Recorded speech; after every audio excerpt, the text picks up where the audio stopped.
কম মশলায় কিভাবে বিফ তেহারি রান্না করবেন সেটি আজকে শেয়ার করবো আপনাদের সাথে। হ্যালো এভরিওয়ান, আসসালামু আলাইকুম। কেমন আছেন সবাই? শুরুতেই আমি এখানে কিছু বিফ নিয়েছি। এখানে ছোট ছোট পিস করে নিয়েছি। মূলত তেহারিতে কিন্তু ছোট ছোট পিস করে নেওয়া হয়। আমি এখানে কোনো প্রকার হাড্ডি নিইনি, কারণ আমার এই স্টকে এইটুকুই ছিল মাংসটা। তো সেই কারণেই আর কি এখানে আমি হাফ কেজি থেকে একটু বেশি পরিমাণে এই বিফটা নিয়েছি এবং ছোট ছোট পিস করে নিয়েছি। এরপর আমি মশলাপাতি অ্যাড করব। প্রয়োজন মতো দিয়ে দিচ্ছি দারুচিনি, এলাচ এবং তেজপাতা। খুবই স্বল্প মশলায় আমি এটি রান্না করব। আপনারা চিন্তাও করতে পারবেন না যে তেহারি এত কম মশলায় রান্না করা সম্ভব। আর দিয়ে দিচ্ছি এখানে পরিমাণ মতো লবণ।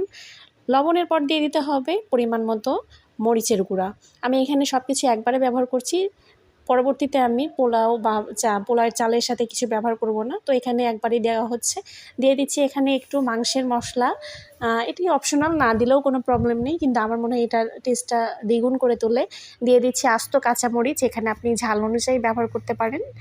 আর এখানে দিয়ে দেবো সামান্য একটু বিরিয়ানি মশলা। এটিও অপশনাল, কারণ বিরিয়ানি মশলা সাধারণত এখানে ইউজ করা হয় না, কিন্তু আমার একটু এই সেন্টটা ভালো লাগে দেখে আমি এখানে বিরিয়ানি মশলাটা অ্যাড করছি। তো এরপর দিয়ে দিচ্ছি আদা, রসুন এবং প্রয়োজন মতো জিরা বাটা। এটিও আমি একবারে ব্যবহার করব। তো মশলাপাতি মোটামুটি দেওয়া হয়ে গিয়েছে। এবার দিতে হবে রান্নার রেগুলার তেল। তো আমি এখানে সয়াবিন তেল দিয়ে দিচ্ছি এবং একবারেই দিয়ে দিব। একটু কম পরিমাণে দিচ্ছি, কারণ আমি খুব একটা তেল পছন্দ করি না খেতে, যাতে একটু ঝরঝরা হয় এই কারণে।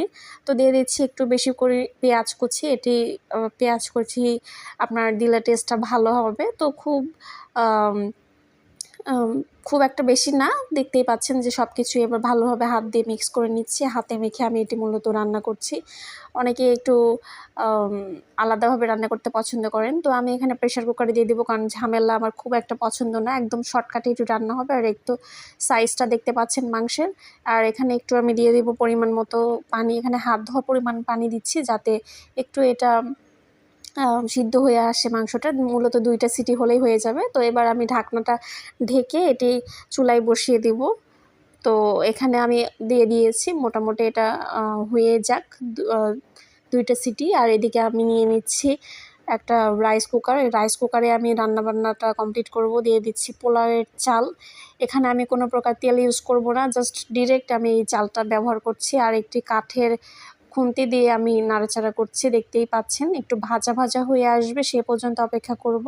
তো মোটামুটি যখন ভাজা ভাজাটা হয়ে আসবে, এরপর আমি ওই যে রান্নাটা হয়ে গিয়েছে ওদিকে মাংস, ওটা আমি ব্যবহার করব। তো দেখতেই পাচ্ছেন একটু ভাজা ভাজা হোক সে পর্যন্ত অবশ্যই অপেক্ষা করতে হবে, তাহলে আপনি পারফেক্ট একটা তেহারি পাবেন। তো এখানে মাংসটা দিয়ে দেওয়া হয়ে গেল। দেখতেই পাচ্ছেন যে কতটা সুন্দর লাগছে। অলরেডি কিন্তু ঘ্রাণ চলে এসেছে, আর আশেপাশে কিন্তু গন্ধে ম করছে। আমার বেশ ভালো লাগছে। এই তেহারি বলেন, বিরিয়ানি বলেন, আমার সপ্তাহে না খেলে মনে হয় কী যেন একটা মিসিং হয়ে গেল। তো যাই হোক, আমি একজন একদম বিরিয়ানি লাভার বা তেহারি লাভার বলতে পারেন। তো এখানে আমি দিয়ে দিচ্ছি গরম পানি। অবশ্যই গরম পানিটা ব্যবহার করতে হবে।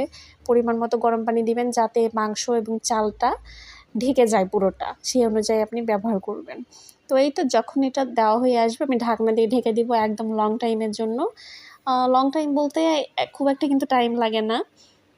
একটু যখন পানি শুকিয়ে আসবে, একটু নাড়াচাড়া করে দিব হালকা করে, যাতে নিচের পাটটা লেগে না যায়। রাইস কুকারটা পুরনো হওয়ার কারণে একটু নিচের দিকে লেগে যাচ্ছে, তো এই কারণে একটু নাড়াচাড়া করছি। আপনাদের নাড়াচাড়া না করলেও চলবে।